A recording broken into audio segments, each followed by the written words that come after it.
Welcome to Voodoo Whiskey Gaming, and this is my late review of Mortal Kombat 11. I played it on the PS4, it's also available on the Xbox One, PC, and Switch. I thought about doing the whole video with this thing on, but yeah, fuck that. Okay, so let's start with the story. Mortal Kombat 11 starts a little weird. It seems like it's picking up immediately after Mortal Kombat 10, but it's actually apparently been about 2 years. I didn't feel like they did a good job conveying that, but whatever. Raiden is still in full dickbag mode, and he's torturing Shinnok. He leaves, and the goddess of time, Kronika, shows up. Turns out she's none too happy with what Raiden's been doing because he's fucking with her timeline. So she basically starts a process to create a new era which brings the young Mortal Kombat combatants into the modern timeline, and there are all sorts of weirdness things going on with young combatants and the,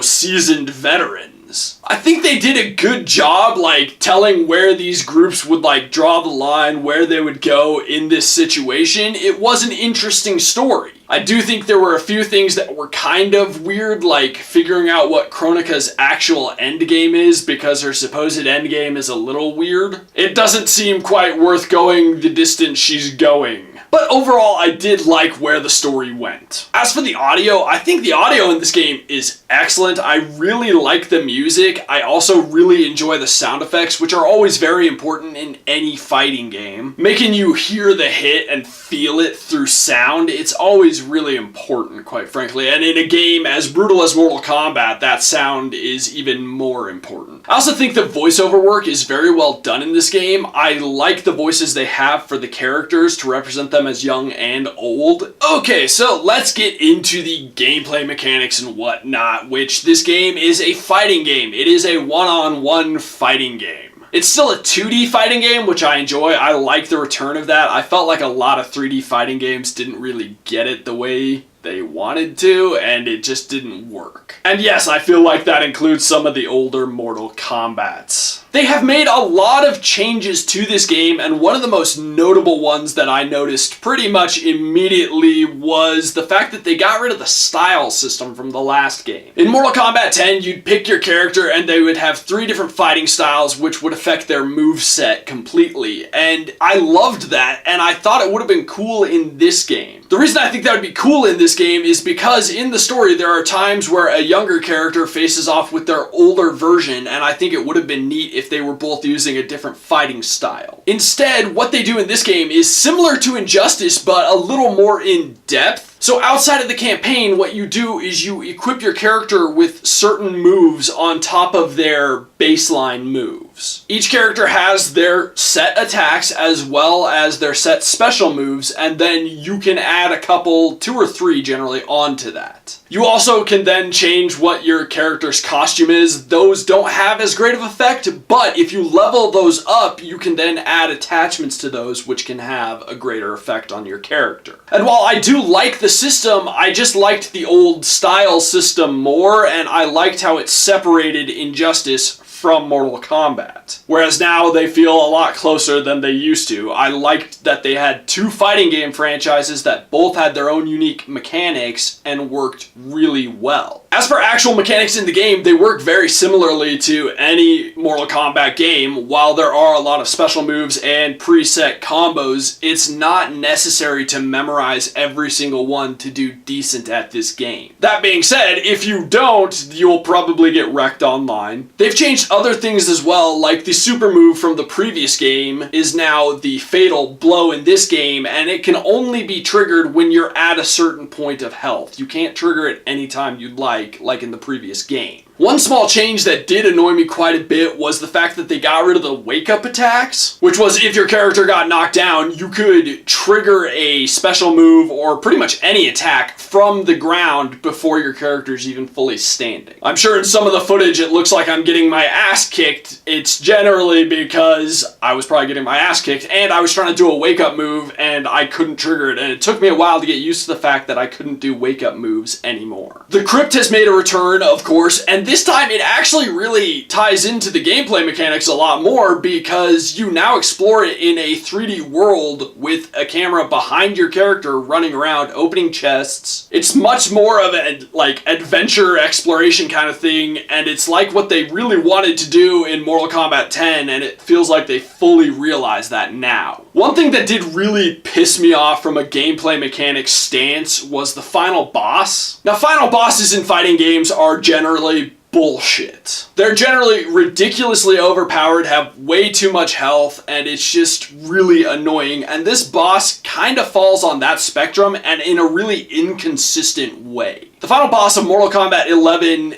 certain moves will not work on her, and certain attacks that are combos won't succeed. You'll be able to land one hit, but then the rest of the combo will just not happen for no apparent reason. Also, special moves that are more than one hit will not work. Fighting her with Liu Kang was a nightmare because the bicycle kick didn't do anything. It's just really inconsistent because some characters you'll be able to do combos on her, some characters you won't. Some characters special attacks will work, some characters they won't. That's not okay. It's just incredibly frustrating because each character you go in and you're probably gonna get your ass kicked because she's doing an obscene amount of damage and you have no idea which of your attacks are actually gonna do anything. And I don't mean anything as in damage, I mean anything as in actually function. I would say that is my biggest complaint with this game overall. Next up, the controls. The controls are the same map that they have been for many, many years now, and I like the way they're mapped out. They're very easy to get your mind around, and that's important. The other thing that is important is that they are exactly as responsive as you want them to be, and when you press buttons, they do what you want. I will fully admit, I am not the greatest at fighting games. I'm not the greatest at combos, but there were plenty of times where I was hitting the combos and the game just was like, no, you didn't do that. And I could have sworn I had. So that got pretty frustrating. It's not constant, it's not every time, but it happened enough that it was annoying and it was kind of a problem. Lastly, the graphics. This is a beautiful game, but there are some odd changes. Firstly,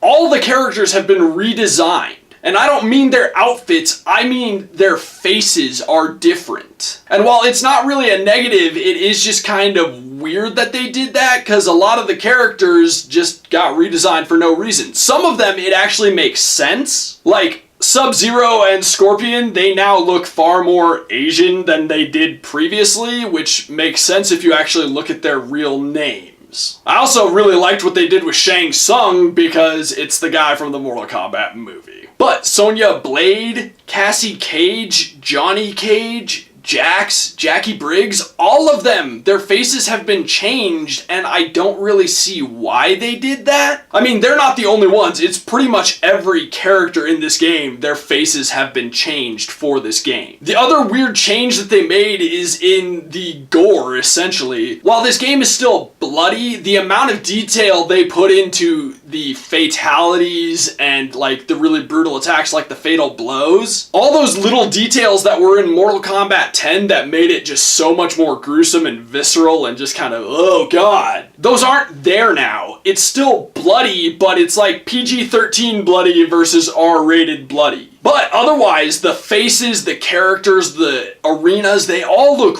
really good. I really like the art style. It's a graphically impressive game. The amount of detail in the characters is great, just not in the fatalities and whatnot. Okay, so to wrap this up, I know it sounds like I've been doing a lot of bitching about this game, but I do feel the need to point out these changes even if they didn't necessarily negatively affect the game overall. Mostly because I feel like Mortal Kombat 10 had a great formula, and then Mortal Kombat 11 began changing that formula, but for no reason. A lot of these changes I just can't quite wrap my mind around, and I feel like it's one of those sequel things where the previous game was better. Not that Mortal Kombat 11 is actually bad. I do in fact recommend it. I will say you will get pissed off anytime you have to fight the boss, but beyond that, there is a lot of fun to be had in this game. Okay, so in the comments below, why don't you tell me who your favorite Mortal Kombat character is? And as always, thanks for watching. If you enjoyed the video, please hit that like button, and if you like what I'm doing in general, share, subscribe.